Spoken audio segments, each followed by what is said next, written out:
নির্বাচিত সরকারের চেয়ে শক্তিশালী কোনো সরকার হতে পারে না একথা জানিয়ে বিএনপি মহাসচিব মির্জা ফখরুল ইসলাম আলমগীর বলেছেন, নির্বাচন যত দেরিতে হবে দেশ তত পিছিয়ে যাবে, থমকে যাবে বিনিয়োগ, নিরাপত্তা ও উন্নয়ন। বিএনপি চেয়ারপারসন বেগম খালেদা জিয়ার রোগমুক্তি, ভারপ্রাপ্ত চেয়ারম্যান তারেক রহমানের দীর্ঘায়ু কামনায় সিলেটে দোয়া মাহফিলে যোগ দেন বিএনপির কেন্দ্রীয় নেতারা। পরে মহানগর ও জেলা বিএনপির জনসভায় অংশ নেন তারা। এ সময় মির্জা ফখরুল বলেন, দেশ গঠন সহজে হবে না, শত্রু অনেক। ৩১ দফার মধ্যে বাংলাদেশের ভবিষ্যৎ। তারেক রহমানের সাথে বৈঠকে নির্বাচন নিয়ে একটা সময়সীমা পাওয়া গেছে। বিএনপি আশা করে আগামী ফেব্রুয়ারিতে নির্বাচন দেবে অন্তর্বর্তী সরকার।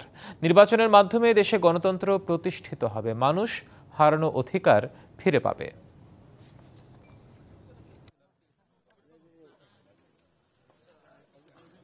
সরকারের চাইতে শক্তিশালী কোন সরকার হতে পারে না। ২৬ ফেব্রুয়ারি মাসের মাঝামাঝি সময়ে নির্বাচনের একটা সময় ঠিক করেছেন। এখন ওই নির্বাচনের জন্য প্রস্তুতি নেন, মানুষের মধ্যে ভালোবাসা তৈরি করেন।